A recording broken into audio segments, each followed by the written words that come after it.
Yeah, in the second half, I think sometimes we were bouncing balls that we shouldn't. And when you're an interior lineman or a tackle and your hands are inside and the ball is supposed to be an interior run or an interior draw and it bounces outside, then you're susceptible to more holding calls. And then when you're talking special teams, we just can't be grabby. When you're out on the perimeter, you have one person watching you, so you just can't be as grabby. You got to move your feet better. So I think a couple of those were not really as much on the guys who got the holding call, whereas they were on the guys who didn't hit the run where it was supposed to hit, which put the left tackle in a bad situation. And the other ones, we just got to move our feet.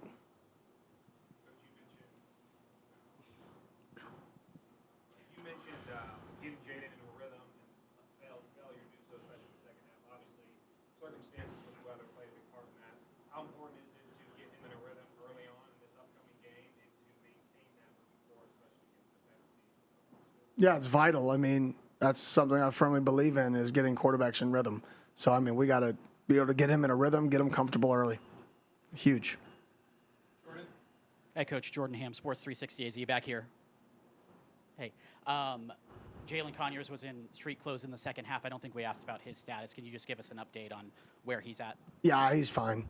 He was going to come back out and play, but the length of the break, when you get something stiff and then you break for 2 hours and 45 minutes, it makes it harder when you have those initial, wear and tear things to then return. So we made a decision to hold him because of that break. He stiffened up a little bit. So he'll be back. He'll be fine. There's really nothing wrong. Chris, is Brad? Yeah, Kenny, Chris Carmen, son of a source. Sort of somewhat related, two questions. One is, were there things when you watched the game back that you thought that maybe you would have seen differently had you been in the press box? And then the second part is, what did you learn from, there's not a lot of 2.5-hour delays at that time. What did you learn from that experience with this particular team? Yeah. Well, yes, there were some things. We weren't getting the push crack to the field in some of our game. Should have been blocking some safeties, some of the looks that we didn't see. So we were actually running, not great plays at times, but they weren't by default. They were either a miscommunication of a signal, which is why we weren't getting something. So we got to clean that up, which we will. We've talked to the guys about. And then in terms of what we learned about a break is, we had guys doing homework at halftime because they had assignments due, and they were banking on doing it in the morning. So it's all right. Make sure that everybody has all their homework done for the next day. I know it sounds like stupid little things. That's one thing, but we have guys who have homework assignments due at noon the next day, at 1 the next day that they were going to do in the morning. And then now we've been up there for 2 hours and they bust out their computer because we don't know what's going to happen. So that'd be one thing is learning experience for me is to make sure every homework assignment is complete on a midweek game, on a Thursday game, just in case you get a delay and they have to turn something in Friday. Because normally that doesn't happen. Normally you have all your homework complete Thursday for a game on Saturday because you do it before you travel Friday. But I never thought about that on a Thursday game in terms of delays. So that's a learning experience for me. And then I think we got the guys, or I got the guys overly hyped for the second half. I think I was so concerned that we would have a lack of energy that I probably overly energized them, and that's on me as well. And that probably is why we had more penalties in the second half. Is we were a little more energy than substance on one side of the ball. I thought the defense, kept their focus, but I think the offense, we had a little more energy than true substance. And part of that is the situation we're playing in as well, the weather. But I think those are the things that I had to, that I could do better at reflecting on myself. Hey, Kenny, Brad Denny, 3TV, CBS 5. After looking at the film, what's your evaluation of how the offensive line kind of played overall as a group? And then also, where do you see kind of the battle at left tackle right now after one game? Yeah, I see things kind of, trending the same direction, but the battle is still continuing. I thought the O-line did a really good job in pass protection. I thought up front, I thought we scared them a little bit. They were a big movement and twist team, and we scared them a little bit off firing off the ball because we wanted to play movement and twist well. But I think in hindsight, if we could go back, playing week 1 games, you never quite know what you're going to get. So we would be a little more aggressive up front, creating vertical movement because we didn't really create a lot of that until later in the game. So I think that would be something that's their challenge this week, is getting more vertical movement, and that's not on them. That's on me. Coach Scott Sanduli, Devil's Digest. Considering the circumstances of the game and the delay in Southern Utah coming back in the second half, are you proud of the resiliency of the team to be able to close out a game with such weird circumstances? Yeah, I mean, at the end of the day, you have to get the job done. You know, we got a punt blocked. Not a good situation. We're up 10 points, right? We get a punt blocked. Well, our defense gets 2 3-and-outs to win the football game. Our offense, who was struggling mightily in the entire second half, gets the ball back with a little over 4 minutes-ish left, and we run the game and we end the game. So I think for those guys to end the game with a successful 4-minute drill, for the defense to end the game with 2 3-and-outs through all the adversity, it shows that we have, you know, we didn't completely crumble in those moments, that we did finish the job. And there's a lot of teams every week, happened this last week, that couldn't get the job done in some situations like that. Kenny, Colin Harmon, ABC 15. Oklahoma State's had such certainty at the quarterback position for so many years going into this year. But when you watch, they play 3 guys on Saturday, obviously. I mean, what did you see from all of those guys, and how does that work with, you know, game planning for a specific guy and getting ready for them? Yeah, I think they're all 3 somewhat similar players. I think they're just trying to figure out, they have 30 new scholarship players, and I think they're trying to figure out who can do what with the live bullets. And you can say practice is going to simulate that, but there's a reason veteran quarterbacks have success. There's a reason year 2 of starting quarterbacks, the jump is so drastic. So I think part of that is them trying to figure out their own roster. And I think the only way you can do that is to practice multiple players in a game. So I think that's just, you know, Coach Gundy being I believe a 19-year vet, knowing how to win football games, knowing what's needed to be done down the road to win football games, and putting his team in the best position to win football games in the future. Kenny, Chris again. What did you notice about Oklahoma State's defense, either scheme or personnel? Yeah, they're big. They're extremely big. When you talk up front, I mean, their average weight is 290 pounds roughly, with the 3 down linemen. So they're very, very big. Their safeties, obviously, they're a monster defense, or whatever you want to call it, 3 high safety defense. So they play with 2 safeties and a quote-unquote monster linebacker, and they remove their mic from the field and put them back at 8 yards to 12 yards, depending on the call. So they have 3 guys that are like big jumbo athlete safeties back there, and then longer corners. So big, long, physical team. That's how you can play them on defense. On offense, their interior guys are big. They want to run the football. There's an emphasis on that. You can see the difference from last year to this year, that they want to run the football, being more 12 personnel. They recruited more tight ends in the transfer portal, so it shows up. And then they want to get you in tempo calls, and they want to ISO a player to the field in one-on-ones and FIB formations, trying to create those one-on-ones.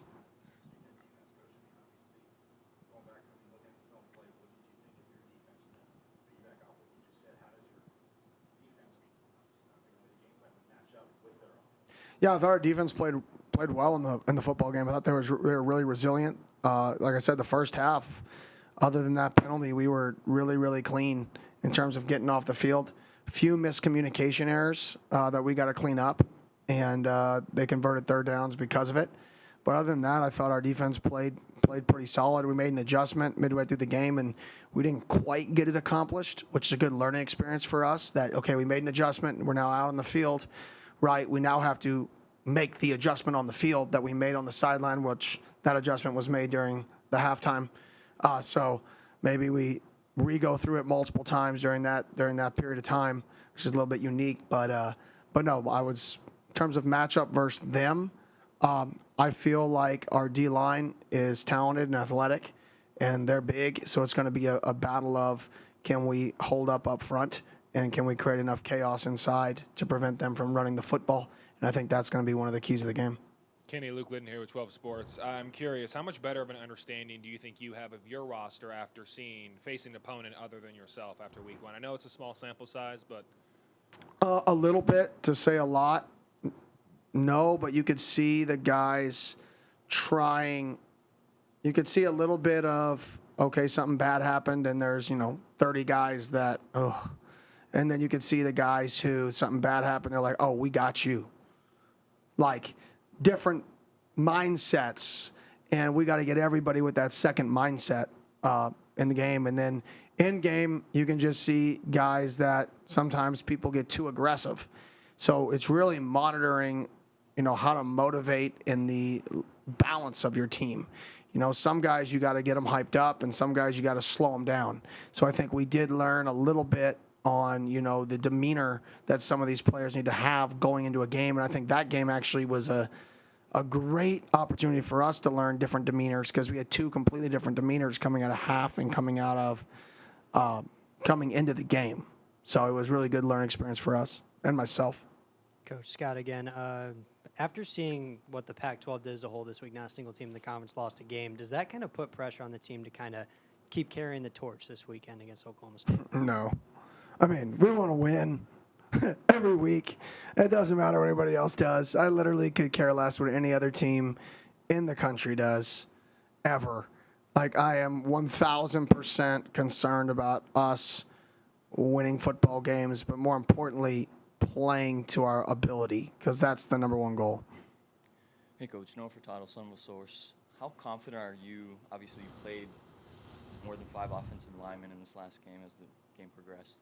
How confident are you in the communication up front, especially going up against a defense like this that can show and be willing to send any one of those 3 linebackers on different blitzes or stunts and things of that nature?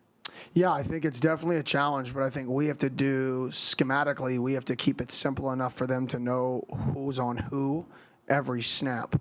I think they do a really good job disguising looks. They do a really good job not tipping looks. They do a good job bringing pressure from all over.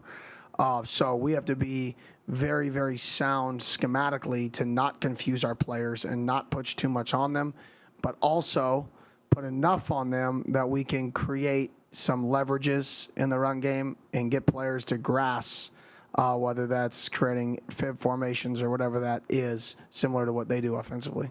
Coach Ben Paris, Cronkite Sports. Do you think there's any added value to the game this weekend since it could be a conference game going forward? No. Once again, every game's a game. We're going to take every game the exact same every week. None of the other outside stuff matters. Nothing else that matters. But us being better every day and us going to play our best brand of football on Saturday. What are the keys to Jaden being successful against the type of looks that you're describing there defensively? Film study. I think they're going to do something that they've shown at one point in their career, right? We only have one game. So you have a freshman quarterback who has one game to watch, and then he gets to watch, film from his last school, and you get to watch 12 games of different people. And I think that's the challenge when you play new coordinators early in years is you're watching different people run the scheme. Well, how much is he running this scheme because the people he has at his last school and the schemes he's facing at his last school versus how much is he going to change at this new school?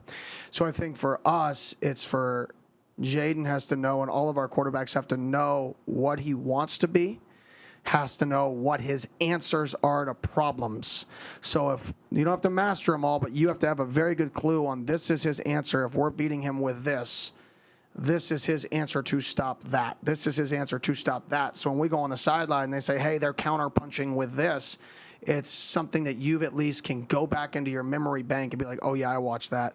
That was week 2 of last year for him. Right, I remember that clip now. Okay, that makes sense. We're going to counterpunch with this then.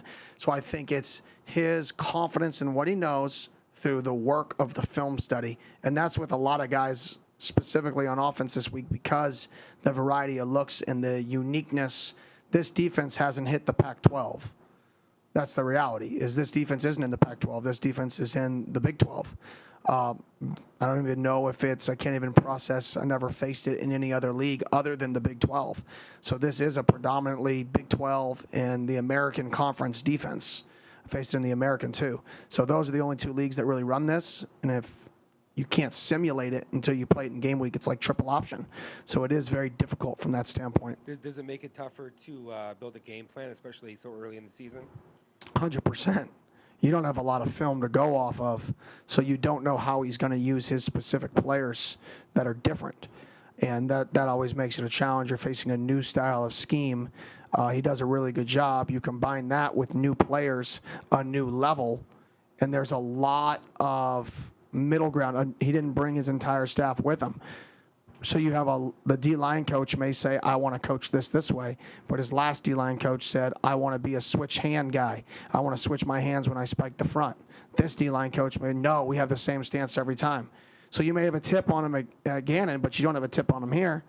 So you really hurt you in creating some competitive advantages when you have those new staffs and you don't have with combining a new staff with an old staff fundamental teaching, you can't really put it all together to create as good of advantages as you would like in week 4, 5, 6, 7. Kenny, what are these kind of big non-conference weeks like? I mean, the reality is Oklahoma State is entirely different than a Southern Utah, even a Fresno State. So when you talk about kind of a messaging going into the week and harnessing the energy the proper way, as you talked about coming out of the second half of Southern Utah, I mean, what are these weeks like in a building when you're gearing up? I mean, you guys are going to hate these answers I give, but it's literally, I only care about us. Like, I don't care about anybody else ever. It's not about anybody else. It's about our football team. We go out, we get better, we work, and we slowly grow, and we're a team that is a better Week 12 team than we are Week 1 team. That is the goal. That is the mission. Now, what it's like is, I think we may have set a record for students for a Week 1 opponent or something like that. I don't know exactly, but we had 14,000 or something students show up. Can we sell this place out? Can we create a home field advantage? Because that's what this is really about, is we have a chance to play a game, and it could be 102 degrees. We could kick off at 7. We could have 14,000 students. We could sell out, and we could really, really create a competitive advantage for our guys. And I think people underestimate the value of that. So I think that's what these big non-conference games really show up, is people get to come watch a team that they don't get to normally watch play, right? Coming to you, let's get everybody in this city, everybody in the valley out to the game, and let's have an unbelievable atmosphere for our players. Kenny, Jonah Krell, Cronkite Sports. After last week's game, what was the adjustment like for you coaching-wise? Because, before you were just looking at yourself, but now you have to evaluate your coaches and yourself. So what was that like, that process for you? Yeah, you just watch more film. I mean, to be honest, you watch more tape and we go through, okay, well, what happened on punt? How can we get better? What's the detail? Okay, can we widen this guy out? Can we tighten him? Whatever that detail is. All football is, it doesn't matter if you coach offense, defense, or special teams. You have 11 people on the field. There's always gaps. People are finding ways to get into gaps or prevent people from getting to gaps, which all that is leverage. So offense and defense is naturally just fighting leverages. Same thing you're doing on special teams. You're just naturally fighting leverages, and you're trying to get angles to create blocks, or you're trying to get bad angles to be blocked. So it's really the same game, just flipped. So you just watch it from the other perspective and say, okay, well, I wouldn't want to run this play versus this. It's a good call. All right, well, I would want to run this play versus this. What are we going to do when teams are doing this? What's going to be our answer? So I think for me, it's more just watching more film, and then mid-game, obviously managing the situation at the end of the half. Do we have enough time to throw the ball with 5 seconds left? Do we want to go for a 4th and 8, or do we want to punt the ball there? Right, all of those situations. Can we end the half with the ball? Starting in a 4-minute drill with 4 minutes left to go in the second quarter, can we make this the last possession of the half? All of those things you manage more, but I usually manage those, and when you're an offense coordinator, you manage that more. So that wasn't as new.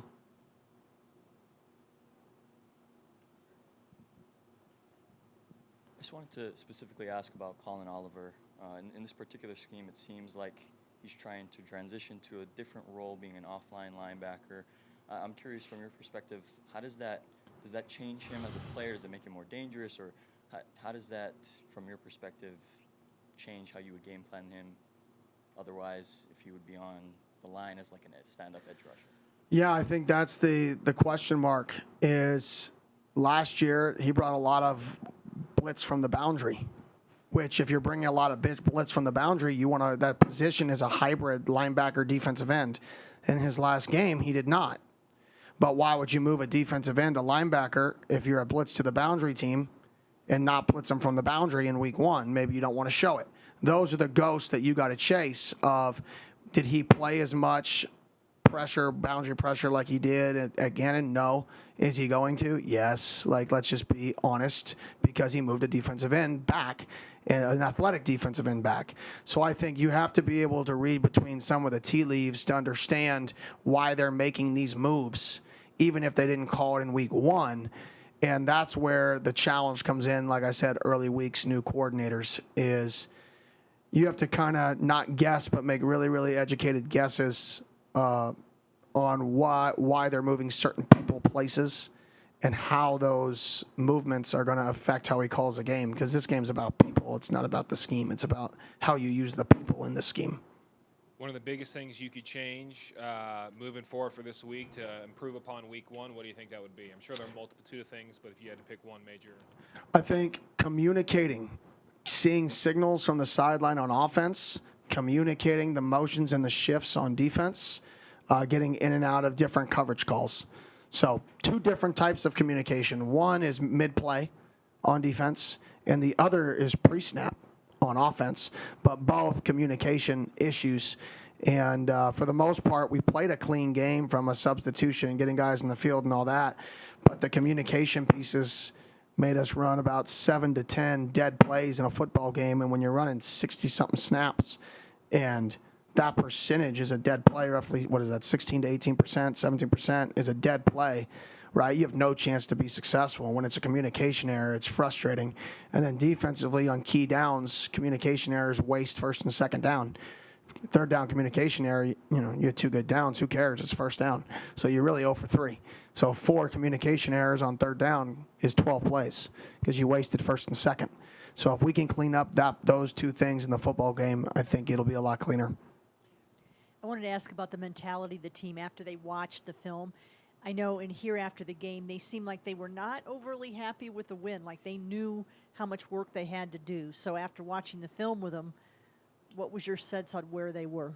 Yeah, winning is not the goal, right? Winning is a byproduct, right? If you are the best you can be, right? Most games, when you have the talent to win the game, if you're the best you can be, you will win. It is a byproduct of putting in the work. So our guys, rightfully so, were frustrated with how we played in the second half. And I would be upset if they weren't rightfully so, frustrated. Now, does that mean it's hard to win in college football? People lose games they should win all the time. I was a part of a team that started 0-4 and lost to a school similar. Right? Now we responded the rest of the year, finished 5-3, and now they just beat LSU on the road. Right? That was a turning point for them. But the point is, winning is hard, and you should be excited about it, but you should never be satisfied if you don't play your best game. And I think you saw guys up here that were not satisfied. You saw guys watch the film and try to find their favorite mistake. That's what I always tell them. I always put my mistakes on the board. Like, we watch the tape as a full unit. We watch a few clips. I put up mistakes I made. Should have called a timeout 2 seconds sooner on the first down at the end of the half, so we would have had 7 seconds, not 5 seconds left. So that wasn't quite as tight. I was trying to run it down, but we got a penalty, learning experience. Play the penalty, the personal foul, into your clock management at the end of the first half to kill it, right? The adjustment we made, that we didn't get it communicated from the signaler to the field, I'll take that as a mistake. So find your favorite mistake and learn and grow from it. Don't watch the film to see you play well. That's a coward move. Watch the film to see your favorite mistake and grow. I had one follow-up. Judging by a tweet I saw from Alford, he got the ruling and he is not going to be eligible to play this year. That is accurate. How disappointing is that? Because obviously he could have been a starter. Yeah, very disappointing to have multiple guys on our team who didn't play football last year not be able to play again, who both battled things and not be able to play again. It's just ridiculous, in my opinion. And then there's other teams throughout the country who play guys who shouldn't be able to play. And I just don't understand it. But it is what it is.